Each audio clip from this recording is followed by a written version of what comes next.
Hey, it's lunchtime. I'm drinking milk coffee, and I'm still sick, and I have like a head cold. Maybe it's COVID. I don't know. I'm never gonna know. Um, I got this energy drink. Doesn't it look awesome? I feel like the packaging of energy drinks and like sour candy always goes all out, and it always looks delicious. Like, and gum too. Gums and like lollipop wrappers. They always have like some crazy shit on there. How are you? It's lunchtime. This is our lunchtime meetup. I saw videos on the internet of Gen Z's, I'm Gen Z people, talking about how they never thought that they would survive or like live long enough to be the age that they currently are, so they never planned anything out, and they have no savings and no prospects, and they never had any desire to work. They still don't have desire to work, and they're just like alive, and like they don't really know what to do with themselves. And I saw a couple of videos where people were talking about this was like the biggest they were like, our government failed us because why do we feel this way? We shouldn't have had to grow up thinking we were going to kill ourselves or die before we were 20. First of all, there's children dying in Palestine right now. I feel like it's white people problems.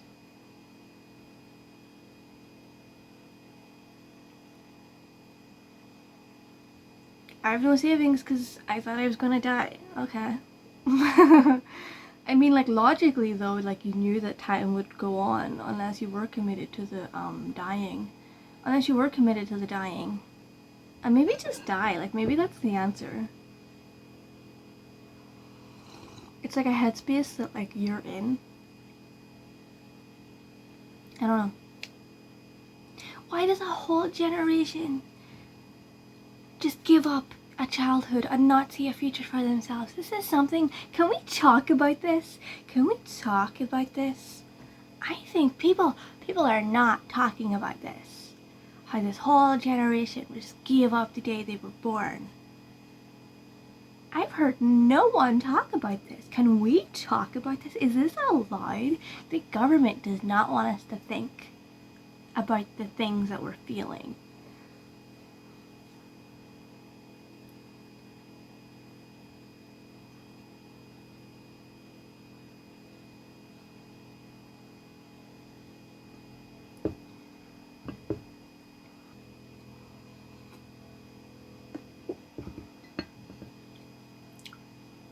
I feel failed by the system. Like, our parents grew up during actual war, like active wars. My parents were being blown up by the British or whatever.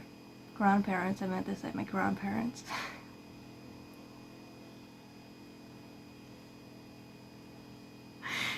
It's funny because like they're like British in their like silly little minds.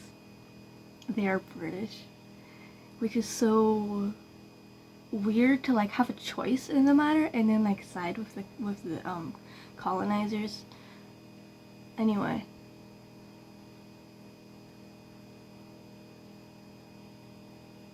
being like Northern Irish and coming from like a British Protestant family is so weird because whenever I go anywhere, people always just assume that I'm like Irish Catholic, and it's like if an American left America and everywhere else in the world people assumed that they were Native American. Because they were like from the US, people just assumed that they were Native American. Which you would think wouldn't be the wrong assumption. And I'm pretty sure if it took a DNA test, it would say like 100, not 100% Irish. I don't think anyone is. It would be like 90% Irish. Because it always says like UK, right? Like UK and Europe. My sister took a DNA test. She has a different father than me, but I mean, he grew up in the same area. He literally went to the same school that we went to, you know. So I don't think his DNA is very much different from ours, from mine, my father, who also grew up on the same street and went to the same school we did. We went to. My parents grew up on the same street, and I'm currently living on that same street. In the same house, type of house. Anyway, I hate small towns. I feel like I'm a city person.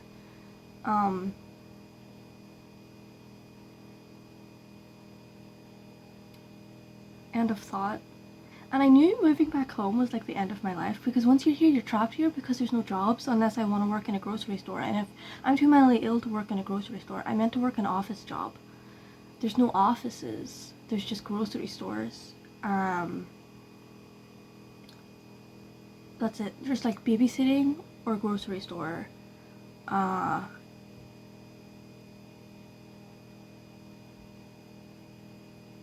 Or you could work at a restaurant. I'm too mentally ill for those kind of jobs. Or I could be like a school teacher for little kids. I have a bachelor's degree. I think that's the only qualification you need is a bachelor's degree, which is kind of like scary, but I guess not, because anyone can be a teacher to little kids, because any adult would know more than a 4-year-old as like a rule. But I get kind of like weird about kids' emotions, and I don't want to scar them with like them like crying and then me just looking at them blankly. Because I remember teachers did that to me when I was a kid, and I felt like they hated me and like it was my fault. And then there was this one teacher who I was hurt, and she like helped me in and looked at my injury. I was like, oh my god, she like loves me. She's like, not like in a dramatic way. I was like, oh my god, a teacher actually like cares about me. Because I grew up in like the worst, like actual traumatic, like anytime a teacher ever like was actually nice to me. I remember my English teacher was nice to me in high school, and it was so, she just like wanted to talk to me after class, and she was like, I like your writing.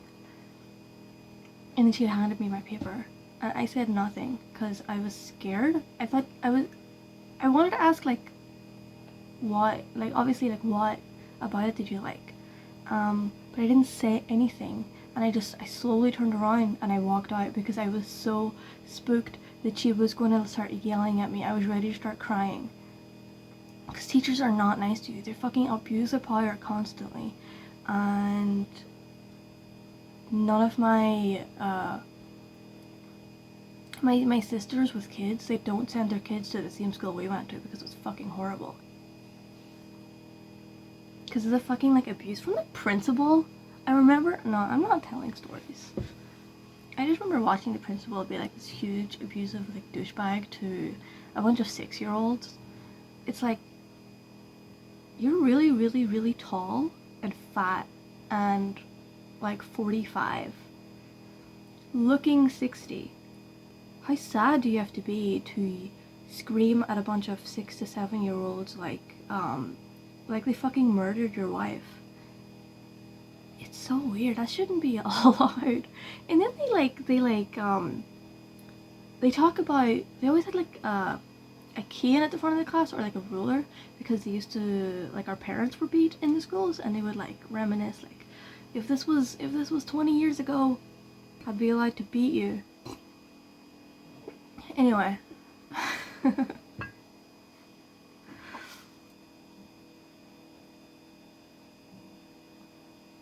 What was I talking about? Small towns? I hate small towns. Can we talk about how a whole generation, like as kids, just didn't think that they would make it to adulthood? I think there's a lot of kids in like the Ukraine right now that don't think they're going to make it to adulthood because they're probably not. I don't think that there's been... We grew up, according to... I had a history teacher who told me this. We grew up in primary school and then again in high school. Both times history teachers were telling us this, that we grew up in like the most peaceful time in recent history. And you still think that it's like a national tragedy because you didn't think that you would like be an adult. I don't know.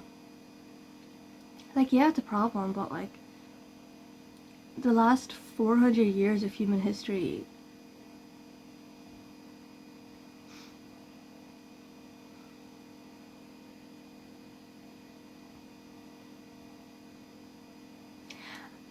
I'm glad you have the resources available to you to be able to complain like that, to have like little problems, first world problems. And get them out there. I'm glad. I'm glad I have a roof over my head, because I was like almost not gonna get on that plane to fly back home to be stuck in this tiny little town. You know, I was like in my head, I was like, I'm gonna be homeless in England. Being homeless in England sounds like way better than being home. But I was also like losing my mind at the thought of going home. And I think I've like forgotten that anger because I've been here like 2 years now, and I've gotten fat, I've lost weight, I've gotten fat again, lost weight, got fat again. Because this place makes you fat, but that's fine. It's okay. You know?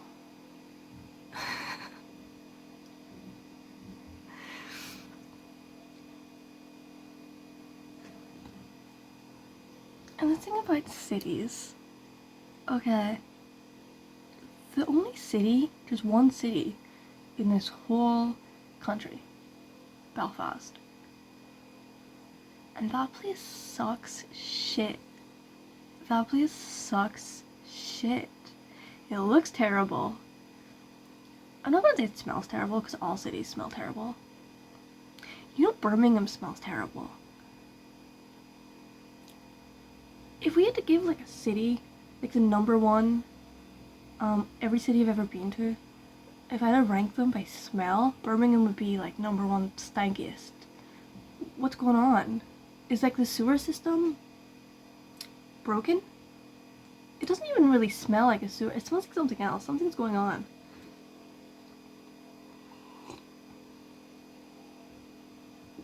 As soon as I got off that bus, I was like, oh my god. What's happening? Maybe it was just like a bad day. You know what? Sometimes there is something up with the sewers, and then like it will kind of smell like shit or something for like a little while, and then the smell will go away. It's just like temporary. Maybe I just caught them on a really bad day, and the whole like 5-mile radius all smelled the same. Do I have anything else to talk about? I shouldn't be this nervous in my room talking to a fucking phone. My phone. Count on.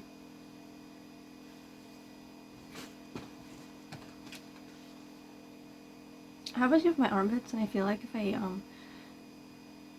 put that on the internet, I'll immediately become what's it called, a lol cow? Raise my feeble little arm. Anyway, I got these basic Tesco Health Max Strength all-in-one cold and flu capsules with paracetamol, guaifenesin,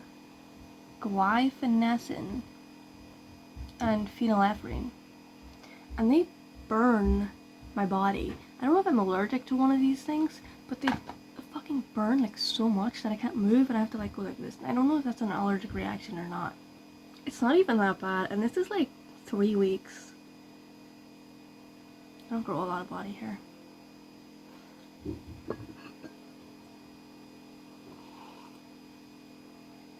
I don't know if it's a hormone problem or a skin problem. I read Franz Kafka's description of the struggle. What the hell was that? It's like 3 stories all happening at the same time. I think he might have been losing his mind, and maybe he couldn't put into words his own particular struggle. So I think he just started writing anything that came to his mind, and that's why it's called a description of a struggle, because that's the best you could describe it, was all these different things happening at once. That's my theory. Right? Like, not a lot of people, like, I looked on the internet, okay, other people don't have an explanation as to what the hell is going on either. People are like, well, it's like an identity, it's a story about identity, it's a story about freedom, it's a story about dreams, or whatever. I just think he was thinking all of these things, or all these stories were unfolding in his head, and he just wrote them out. And that's why it's like that. And he had to make it cohesive. And the stories had to have a beginning and an end, so he kept going back and forth a little bit. And then, was there someone narrating? No. Was there some... Not that there isn't, like, themes inside the stories. Like, there's the first one, I think, is about just, like, using someone in a friendship, perhaps. Using someone for fun, for gain, and then for just, like, the character's, like, lonely, and he sees someone, I don't know, it's really hard to explain, even. And then another part of it is exploring, like, nature and the desire to, like, escape to nature, to the forest, to the stream, and some shit happens there. I don't really remember. I read it yesterday. And then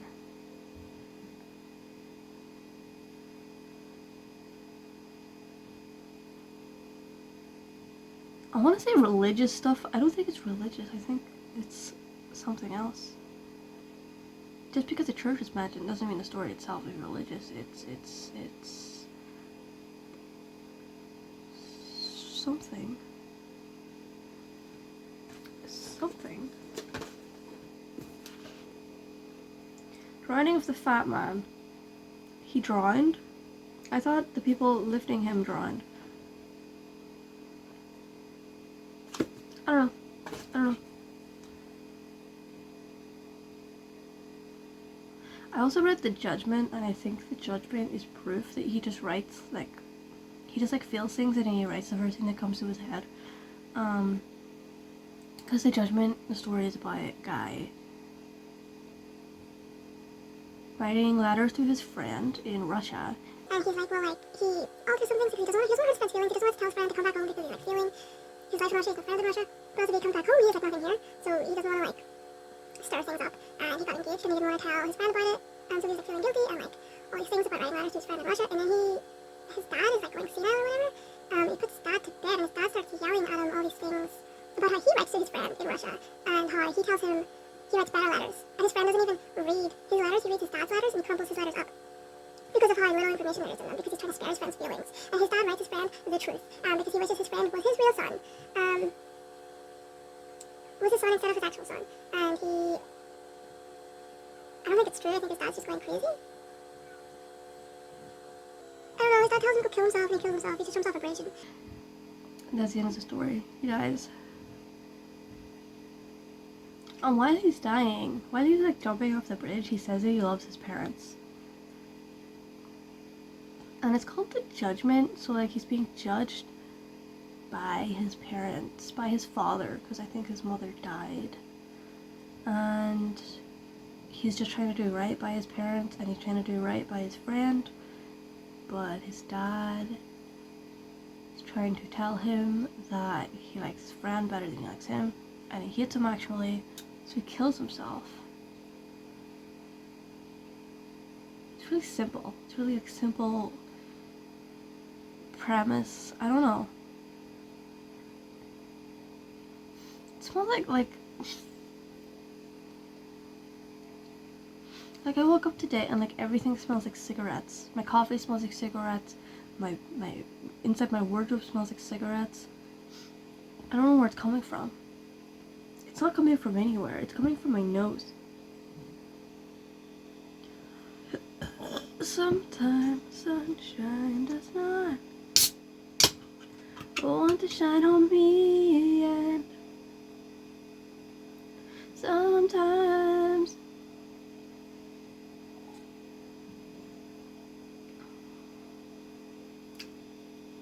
it tastes like Red Bull. It's really disappointing.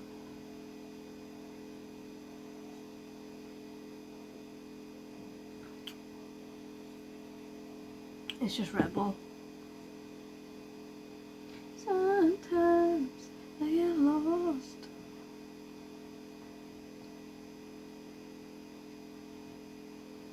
I have to get back to work. You also have to get back to work.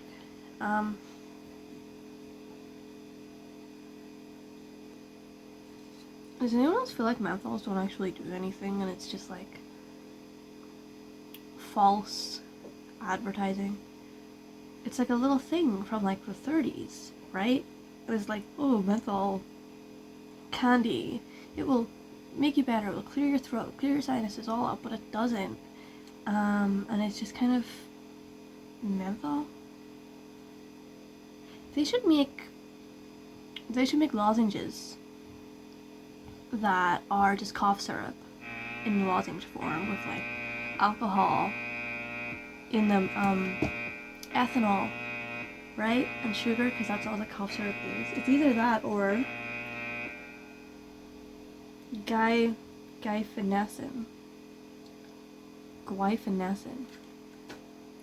Why don't they put like paracetamol and guaifenesin and phenylephrine in a lozenge, so you can like take that instead of just menthol and put menthol in it, and like mint. I know menthol like is mint, but it's like different kind of mints. Also, if you ever read the fucking ingredients on this, one of the there's artificial sweeteners in it, which is crazy because who asked for artificial sweeteners in their lozenges? There's aspartame, isomalt, acesulfame flavorings. There's paprika extract in it. Paprika extract. Anthocyanins. Yeah, menthol isn't even in the ingredients. There's the sweeteners, number 1, the artificial sweeteners. Flavorings, colors, anthocyanins, and paprika extract. Contains a source of phenylalanine, and that's it. And there's no like menthol. It might be a flavoring, but wouldn't they say that? It just says flavorings. Is the paprika extract the flavoring? It's really confusing. I don't know. I think it's like a conspiracy. I don't think they do anything.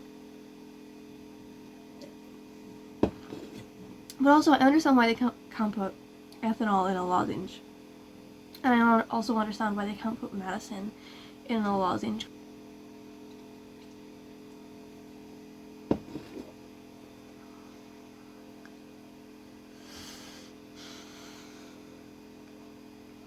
Oh my god, I got like so much stuff I have to do.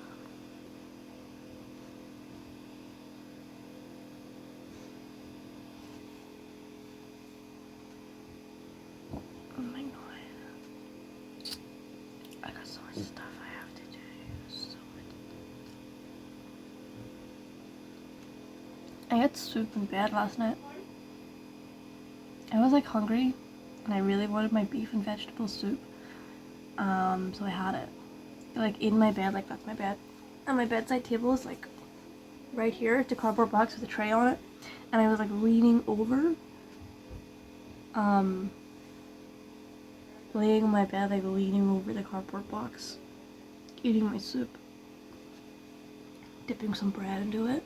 Not actually eating the soup on the bed, but you know what I mean, like my head was off the bed, but I was like lying down with my face like near the soup, like an animal or like a hospital patient, with my eyes like kind of darting to television. I was eating beef soup in bed at 1 in the morning. Is that a story? Is there anything there? I'm keeping you from your work. You had to go back to work and do some shit. And so did I. Yeah, I'm still sitting here talking. Do you notice these are like symmetrical? That's weird. Anyway, or is that weird? I feel like that's normal. I feel like a lot of people have like symmetrical moles somewhere in their body, like somewhere.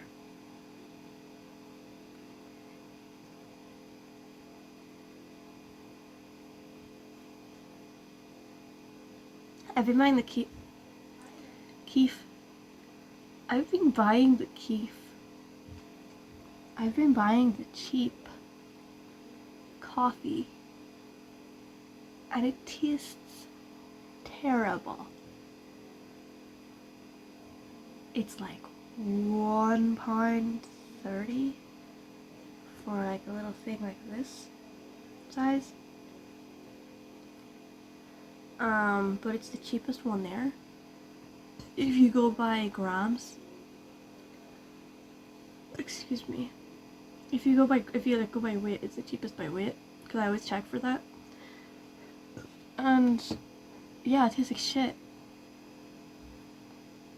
And I can spend like a little bit more on slightly better coffee, but I don't want to do that. I feel like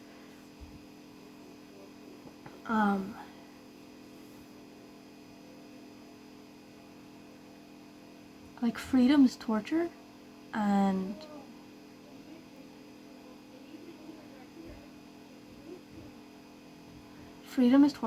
like suffering is like food for the soul. So it's really not that bad to have slightly bad coffee.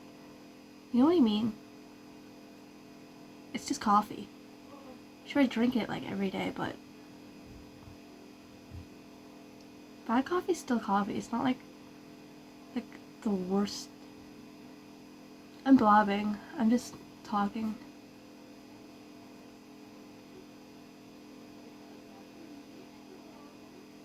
You make me nervous. But like, you do make me nervous though, because talking to anybody makes me nervous. And you're not even a real person. Like, once again, you are just a piece of roadkill that I taped to the wall.